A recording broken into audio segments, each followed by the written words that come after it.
What's up, everybody? Welcome to another edition of Established Run's NBA Injury Report Analysis Show. I'm Drew Dinkmeyer, here with Mike Gallagher to cover literally every team in the slate playing on this 15-game slate. We have a lot of injuries to cover. I don't know how long this will take. I see Mike's already hydrating in preparation. Yep. Good, Mike, how are you on this fine Monday? Doing great. Not as great as you. Congrats again. Awesome you. Weekend. Very, very awesome. Love the pictures. So happy for you, man. Good. Thank you. Congrats on the engagement. The energy amongst our crew in the ETR props channels and the ETR DFS channels and the Discord on Twitter, all the energy has been filled with positive vibes. I see they're carrying over here into the chat. So thank you all very much. Me and my fiance are super stoked and really excited. And we had a great weekend. And I've been rewarded with a 15-game slate, then an off day to go out and vote, and then another gigantic slate to celebrate my engagement. All right, let's get into it, Gallagher. Let's start with the lead. The news that just broke. No LeBron James tonight for the Lakers. No Lonnie Walker either. Pat Beverly is still out. Anthony Davis listed as probable. Do we see the return of Russell Westbrook to the starting lineup and the return of Russell Westbrook to DFS lineups around the industry? I think so. It's Jazz have been pretty good, but I think this is a really good matchup for Westbrook. So they probably gotta start him just with the lack of playmaking in the first unit. It's going to be tricky because they don't have a lot of depth. Maybe they go to JTA in the starting unit. Maybe Kendrick Nunn holds his job again. You think that's probably happening. They really like Reeves. I'm probably expecting him to start for sure. But it's bad, man. I was lucky enough to get a -5 Jazz when the news hit. Feels like that should be pretty good, but famous last words. screw you, Miami.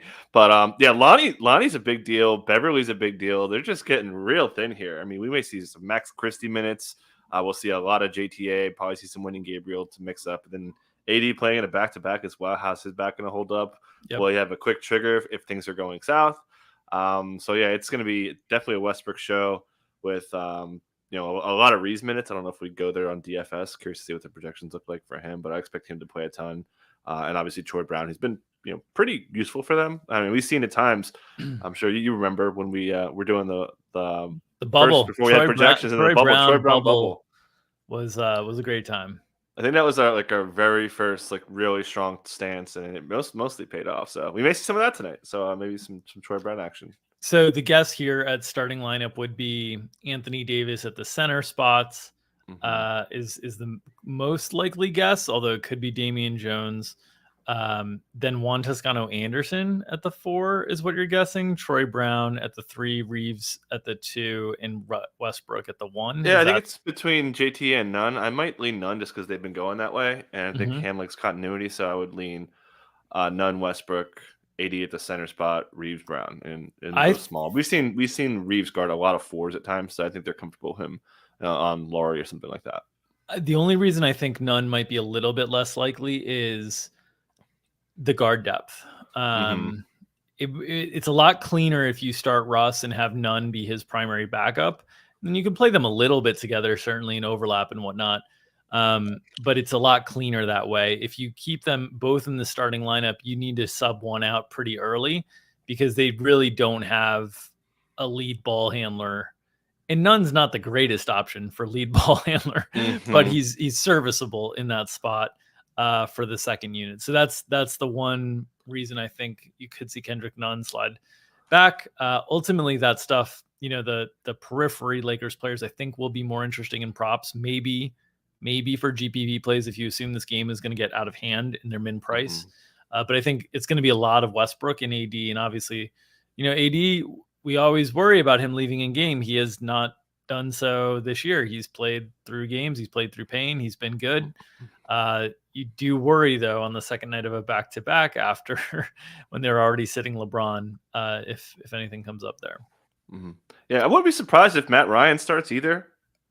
Just because him and Westbrook, I think, are kind of working out well. Get some spacing to add that component. So it's great. I mean, that would also would make that would make some sense. The reason why I say that would make some sense is because you could also have Juan Toscano-Anderson be a little bit of a facilitator in the second unit for Kendrick Nunn as kind of a lead scorer. So I could see that happening as well. Obviously, the Jazz offensively in their starting lineup don't have a ton of guys that scream athleticism in terms of being able to like really exploit and isolate someone one-on-one. It's really Jordan Clarkson. And then, Mike Conley's older, Kelly Olynyk's a little bit older.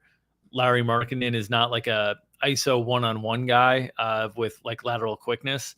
So maybe they do go with that Matt Ryan situation there. We'll see. Okay. Questionables on this slate.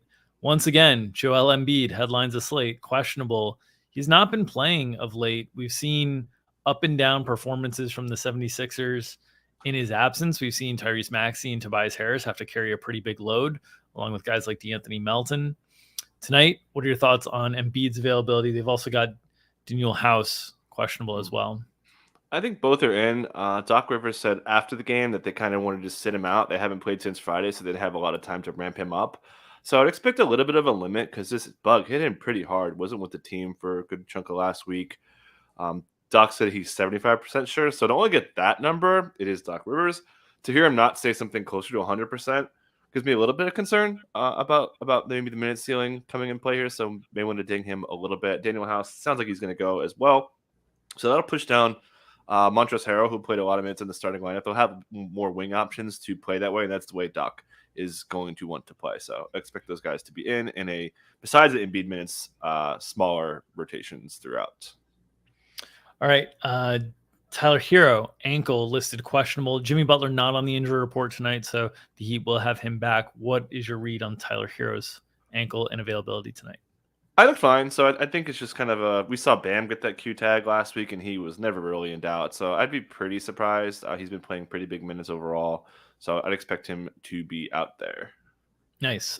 They are taking on Portland. Portland is without Anthony Simmons. He's unlikely. I think he's listed as doubtful, but we'll go ahead and assume that he's not going to be able to play. The big question mark is, does Damian Lillard return? And we saw Portland play 2 games without both guys over the weekend. One went very well. They get a buzzer beater victory in Phoenix. The other went very poorly. What are your thoughts on the likelihood of Dame returning tonight?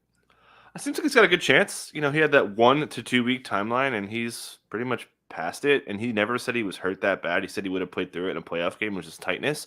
So I think they're being cautious. Definitely think he's got a pretty good chance. Curious if the Anthony Simons thing is like pushing that timeline up. But again, this checks out. We've seen some funky timelines getting questionable tags that don't make any sense, but this one seems like he's got a pretty good chance to return tonight. And pretty good matchup for him. I think the question of, does the Anthony Simmons stuff push things up? We saw over the weekend, and maybe that's just like, it's a back-to-back. We don't want to mess around with it, but we saw them still list Dame out kind of pretty early. So we'll see on this front. I think there's a decent chance, as you allude to, the timeline looks correct. Zach LaVine, questionable for the Bulls. Second night of a back-to-back. A little disappointing to get this questionable tag, given its injury management, and he was ruled out pretty quickly yesterday. They're still going to be without Kobe White, without Andre Drummond. They're playing Toronto again, but it is a travel back-to-back. Played in Toronto last night, going to play in Chicago tonight. What are your thoughts on Zach LaVine's availability tonight? Yeah, it seems like he should be good. We were really surprised when they played in the B2B, like 5, 6, 7 days ago, whatever it was. So that's, a little odd, like you said, to get the out and then the Q. But I think he's going to go. I think it's just like we're being careful. Let's make sure he responded. Just put him on the Q, just throw the Q tag at him. We know that they don't care too much. They'd rather be, too cautious than not cautious enough. So if something did go bad. So I'm pretty sure he should be out there, but definitely check back. Especially with the league finding teams and whatnot, it seems like one of those situations that you're going to err more on the side of, if the guy does need to go through warm-ups and test it out and different stuff, you're going to err through the side of listing him as questionable now, would be my guess. There.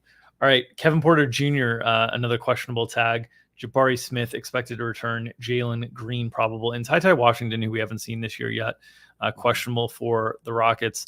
Thought it was interesting that the Kevin Porter Jr. questionable tag comes up when Ty Washington was also questionable as well. Don't know if they're related or not, but there could be some more guard depth on the way in case Kevin Porter Jr. does need to miss some time. What's your expectation of KPJ tonight in a what should be a kind of a fun matchup Paolo Banchero, Jabari Smith. Fun for me because I have this, this Orlando win total over that I need as many wins as I can get. So it's a slow grind here. What are your thoughts on KPJ tonight? I don't know. It's a rough. If he has what Jabari Smith had, probably not playing. Right? We've seen it's the illnesses are out here for some of these guys. So we'll see. He's played through an illness before, and he got pulled out. I remember like a year and a half ago or something like that. So something to keep an eye on. Should mention, Ty on Thursday, I think, was quote in and out of practice. So he's been ramping up a little bit. So I think they have him available. Definitely think Deshaun Nix would be one of their lead dogs. We've seen Eric Gordon pick up a lot of ball handling as he was staggered away in the second unit. Certainly Jalen Green would be a guy that picks up a ton of ball handling, and they'll run a lot to Şengün because Şengün has kind of gotten in the way of how they want to operate their offense. So he would really kind of be a sneaky beneficiary and an interesting matchup with all that size out there. Yeah, absolutely.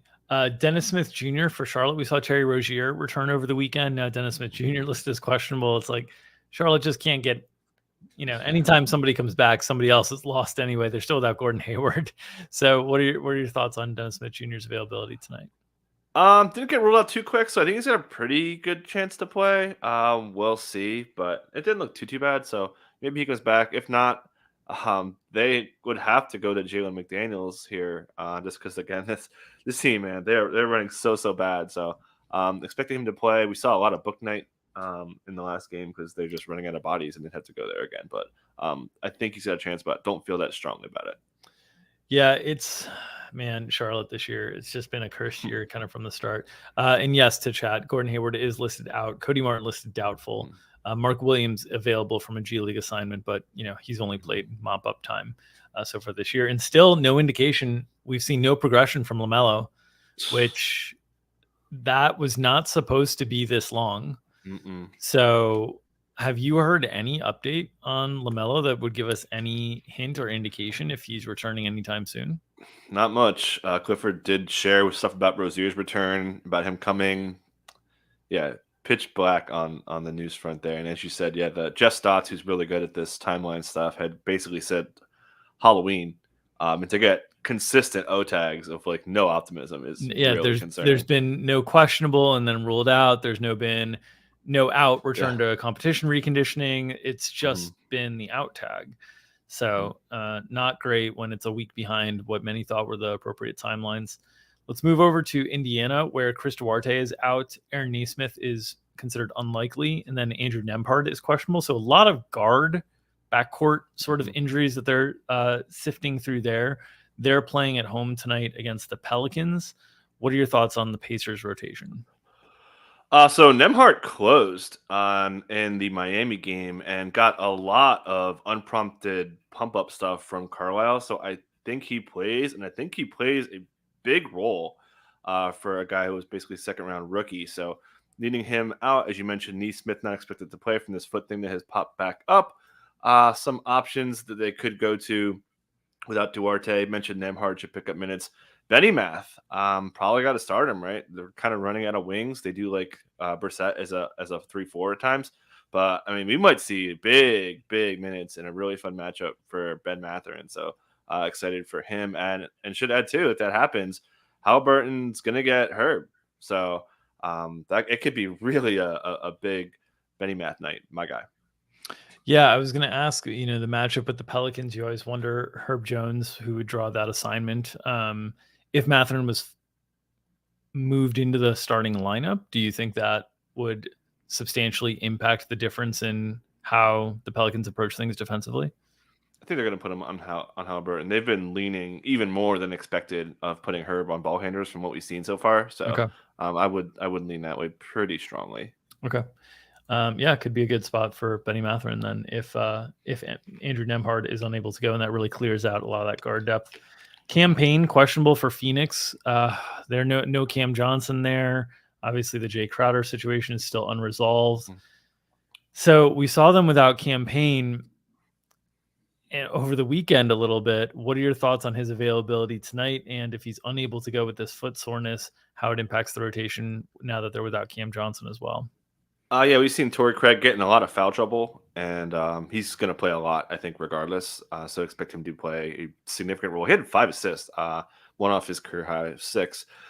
We did see a little Dario at the 4. That was a pretty big wrinkle to help fill those minutes in a matchup where they didn't really need to go there. So I think they're comfortable playing Dario. Dario got the post-game interview as well. Thought that was of note. I don't know why I'm always noting that, but I was surprised to see him at the microphone. But yeah, we saw a lot of Damian Lee. Damian Lee was subbing in on the wing, much to my dismay of firing an under on him. He gets there.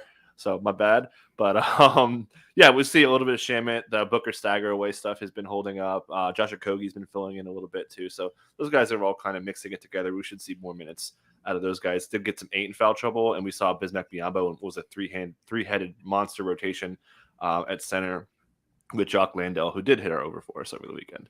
But yeah, those guys. It'll all just be. We should. My bottom line is we should see a pretty good amount of Torrey Craig. So curious to see if he's really cheap, he could be a sneaky option. Trae Young questionable tonight for Atlanta with a shin issue. Any notes or follow up on Trae Young and his availability tonight? No, don't have too much. Just your standard Q tag. He got the Q tag for the eye thing and never really had much doubt. So just a shin injury should be good to go. He's played through a lot of stuff before, so I think he's out there. All right, Quentin Grimes is questionable for the Knicks, and it's been a long time since we saw Quentin Grimes play consistent minutes. He's been hurt to start the season, got back, played a few minutes off the bench, got a spot start or two, got hurt shortly thereafter, has not been able to carry big minutes. And as a result, we've seen sort of a lot of different combinations for the Knicks than we've typically seen.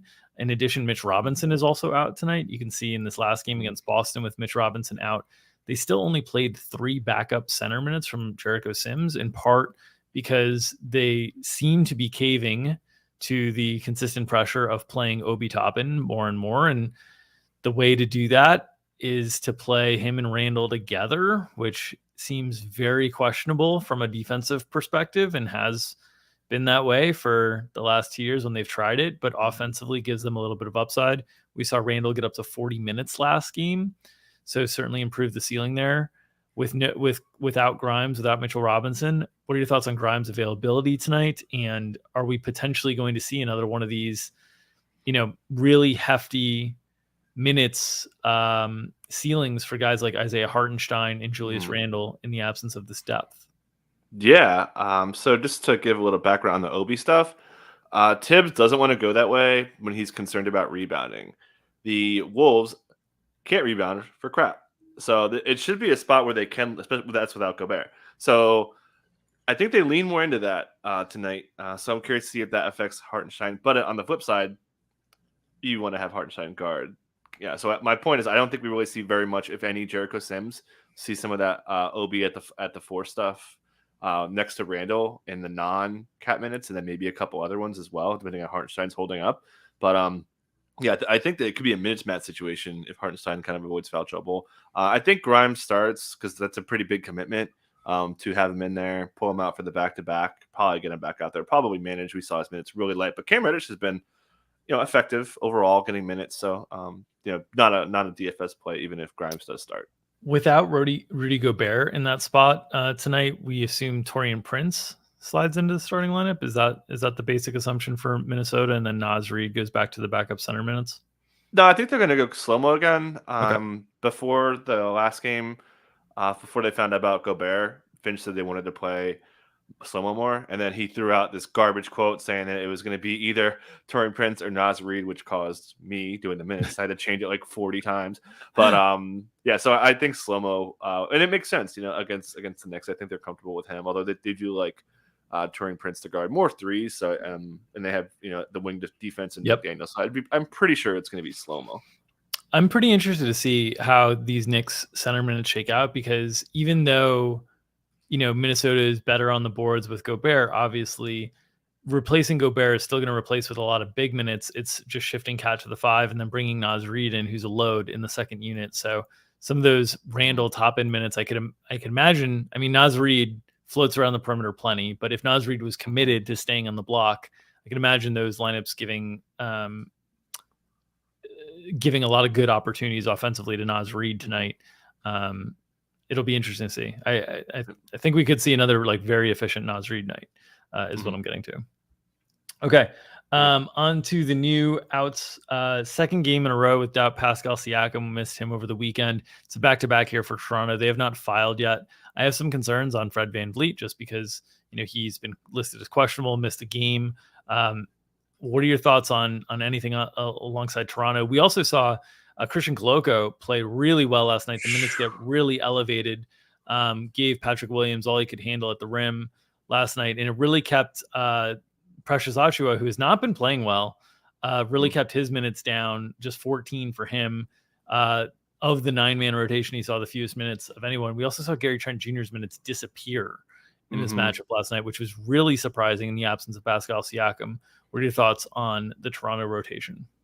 Yeah, the Trent stuff, if you look at some of the on-off stuff with him, it's like gross. If you're going at like cleaning the glass, it's like bottom 10 percentile for on-off relative to the rest of the rotation, where like the rest of the starters are like upper echelon. I think OG Anunoby's like 95th or something. So I think it's that, which is interesting against the Bulls when they didn't have Levine. So they like him for on-ball pressure defense, and they didn't really need to go there, I guess. So I think he bounces back a little bit. Yeah, they just their defensive approach last night was basically to just double DeMar and Vooch very, very hard.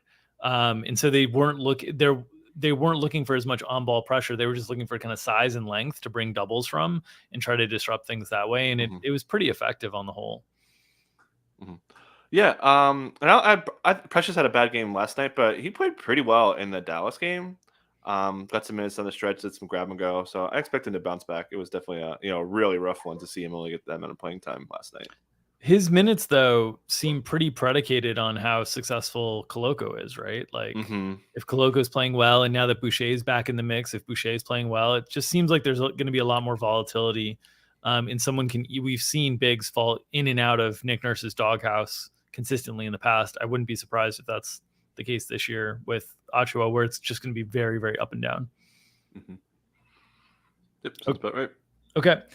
Bradley Beal out again, missed yesterday.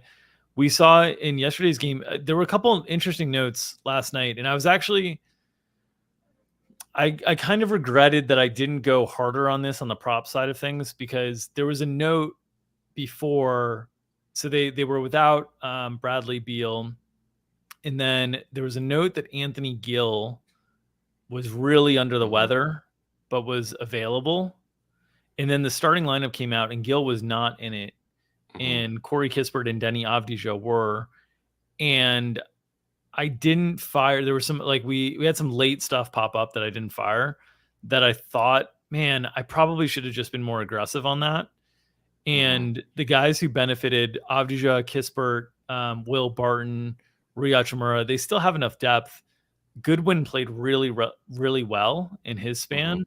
So I'm interested to see if there's a little bit of a change in the rotation pattern, or if Anthony Gill is still just like under the weather. But you always worry with Washington's second night of back-to-back with Kristaps, already no Beal. I don't believe they've filed an injury report yet. What are your thoughts on Washington tonight? I think it was matchup related too, because they really like to put Denny on like drive-heavy guards. They did file. It's the standard stuff. Gill's not on there, so I think they start the same way again. We'll see if Kispert's minutes come up. Only 24 there, but against Charlotte, they don't need that kind of ball pressure, I guess, with Abdi as much. But I think that they would probably go that way again, because there's not a lot of like offensive options, and they like the switchability with Gill. They call it, or Unseld calls it, positional size, is why they went with him for a little bit. So I think they kind of go the same way though. Meaning you think Avdija starts again? Yeah. Okay. Yeah, I think so. Okay. I think so. Yeah, interesting, because I mean, Charlotte's obviously a pretty good matchup. These guys are not super expensive in DFS. There's a big usage void without Beal there. There's definitely ways to potentially look at Washington tonight, even on the second night of back-to-back. Okay. Expected to return tonight, Ben Simmons. Just a 20 minutes limit is what the reporting in the expectation is. I don't know how to feel about that. I'm kind of almost like, if he can only play 20 minutes, why is he playing? But we saw, over the weekend, we saw Brooklyn get some wins with no Ben Simmons, no Kyrie Irving. So, my criticism of Kevin Durant, avoiding criticism while Ben Simmons and Kyrie taking it all as meat shields will only continue because now they're winning without these guys. And Kevin Durant's playing really, really well. Over the weekend, we saw the big ceiling. We also saw Claxton's minutes get elevated. We've seen Royce O'Neal play incredibly well, really, really heavy minutes for Royce. Cam Thomas has come off the bench and looked great in both of these games. What does the return of Ben Simmons do to this rotation tonight? Yeah, to your point, what are we doing here? I mean, the guy had his knee drained last week, and you're bringing him back already after he has had so many quotes about mentally not being ready to return. Secondly, Cam Thomas, shout out to me for Galaxy branding him being a sneaky guy. Loyal sub and friend of mine, Winky, went binky, took down some GPPs. Shout out to him. So I think he's earned a role. I'm curious to see if he pushes down Sumner or even Patty Mills, who's been kind of a ghost so far. I think they have to start Ben. Obviously, it's a different coach now, but Steve Nash really talked about continuity and getting with the speed and so on and so on. But then again, Kyrie's not there anyway, so you're kind of half-assing the continuity there. Yeah. So I think he starts, mentioned that about 20 minutes. I can't see him going past that, but it should be cutting into Mills. We won't see a lot of Thomas, and then Sumner's ceiling comes off. And then maybe take a little bit of ceiling off of Joe Harris, who's been playing a little bit more than we thought too. Yeah, I wonder if Cam Thomas has earned the right to play more. They do need scoring, right, without Kyrie Irving. And they do need some secondary ball handling in the second unit. So it's going to be really interesting. They've got it's a tough situation when you've got like Joe Harris that they're trying to manage, Ben Simmons that they're trying to manage, Seth Curry that they're trying to manage. Like, how do these guys get in rhythm? How do they get in flow? How do the units get any sort of experience playing together? Not the easiest situation for Jock Vaughn to sort through early on, let alone all the PR nightmares that are going on in and around the Brooklyn Nets. But yeah, the Simmons injury, I don't think it impacts KD a ton, but I think all the secondary guys you got to be a little bit more careful on with Ben Simmons expected to play a little bit. Okay. We're also going to see Giannis back. He sat out the second night of a back-to-back. Didn't seem to bother the Bucks at all. What are your thoughts on Giannis tonight? Any limitations, any concerns there? Nope, sure, good. Definitely back-to-back related. We saw him get that P-tag. And I pretty much saw this coming when I mentioned it on the Friday injury show that he's probably going to sit in that OKC game. So, yeah, good to go. Probably no limits. Interesting that they did start Marchand Beauchamp over the weekend. But there were quotes that I was really not surprised by it because Budenholzer was really talking him up, like uncharacteristically high for him. So that was a little bit surprising to see Grayson get booted, but I would expect it to go back to the Grayson Giannis starting lineup with everybody else out there. Yeah, back-to-backs to note today. The Grizzlies, both Steven Adams and John Morant went to the locker room at different points in yesterday's game. They both returned late. When they went to the locker room, the Grizz were up like 25 to almost 30 points on the Wizards before the Wizards made a run and got back into it tonight. Do you have any concerns about the availability of either John Morant or Steven Adams tonight on the second leg? They did file while we were talking here, and I will pull it up. It is Adams, as expected, getting the Q tag, which is pretty standard practice. Yep. So expecting those guys to play, and LaRavia has this little hip thing. So should be good on those guys, but probably game time on Steven Adams. Yep. Maybe he doesn't play. You never know, but I don't have a really great read on it for all the things you already said. If he did not, Brandon Clark, the expected starter there? I think so. Yeah. They don't really feel comfortable with Tillman anymore, so I think they would go that way. Against Horford, yeah, you could definitely. Actually, it makes a lot of sense to start him. So yeah, pretty good about that. Also on the second night of a back-to-back, the Clippers, we know John Wall is unlikely to play on second legs of back-to-backs. Reggie Jackson also got a note alongside him. I saw Underdog tweet out about maybe he might get the night off tonight.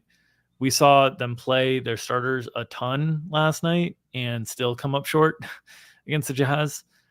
I'm concerned here. What are your thoughts on, we saw Covington only play 6 minutes last night. He had the questionable return to competition reconditioning tag. You've got Paul George at 38, Zubac 35, Marcus Morris 38. It's a lot in these back-to-back sets for these guys. And you take out John Wall, maybe you take out Reggie Jackson. You start to spread the minutes around. They're not as deep as you'd think. what could we see from the Clippers tonight? No Luke Kennard expected as well, right? Mm-hmm. So a deep rotation getting thinner by the day. 15 different start times today, and of course the Clippers are the last one. So NBA had to do that to us. But yeah, I don't really think there's much else to add from what you already said. We talked about this a lot on the show we just did on the pod feed. Their incredibly deep team is getting a little bit thinner here. I think Kennard's got a shot to play, despite how didn't play last night. It's a back end. Ty Lue shot down like any concerns of long term, called it just chest discomfort. So I think he may have a shot. And yeah, Roko's minutes probably come back up tonight in a matchup where they're going to need defense, especially. So yeah, we'll get more, but it's the big headline is like, don't play this game. Like I basically skipped it in matchups. Like these two defenses are both top 3. The late start, we'll see if Garland or Donovan Mitchell, who've been popping up on the injury report, if they're affected here too. So it's pretty messy situation. And we could get a scenario though. I mean, we could get a scenario where the Clippers are so shorthanded that there is cheap value available. Mm-hmm. If they're unable to play Reggie Jackson, John Wall, Luke Kennard, the guard stuff does get kind of thin there with Terrence Mann and Norm Powell having to play a lot of minutes potentially. You could end up getting some value here. So it's one of these things if you're playing DFS, you're going to be swapping all night. This game could unlock some value, and I don't know when we'll get an update on it because it's the Clippers. So we'll see on that front. The last one I want to note, Utah. You can see who played the Clippers last night. Mike Conley, second night of back-to-back. Questionable whether they let him go in a back-to-back set. They got the win last night. He played 33 minutes. Usually when they see those minutes a little bit elevated on the front end, I always get nervous about the back end. What are your expectations for Conley tonight? Probably leaning in. He had, I believe, 2 back-to-backs. One he did go, one he did not. And the 2:30 injury report came out. Let me see if they got anything on there. I saw Underdog tweet about Simons getting the Q tag now. So that's fun. But yeah, no file yet from those guys. Yeah, Cavs, Jazz, and Clippers all haven't filed yet. That should be coming shortly. And if Conley was unable to go, Sexton slide in the starting lineup in that situation? Yeah, I think so. And I should mention too, I don't think Jared Vanderbilt's going to play. So we saw pretty big minutes out of Malik Beasley there. So yeah, I would expect Sexton to get the start there. Be a pretty interesting spot. Whoever's opposite Russell Westbrook, it's usually pretty interesting from a DFS perspective. And that the other thing is this game should play faster, right? With LeBron's playing a little bit slower than Russ these days. So this is probably an interesting spot to keep an eye on with the Jazz. If you do see, now we have seen the Jazz play deeper rotations on the second night of back-to-backs and spread things out a little bit more, but there could be some value to pick on later tonight. Cool. Okay. As the sirens hone in on me here in New York, it's a good time to remind you all to support the people who support us. The show is brought to you by Underdog Fantasy.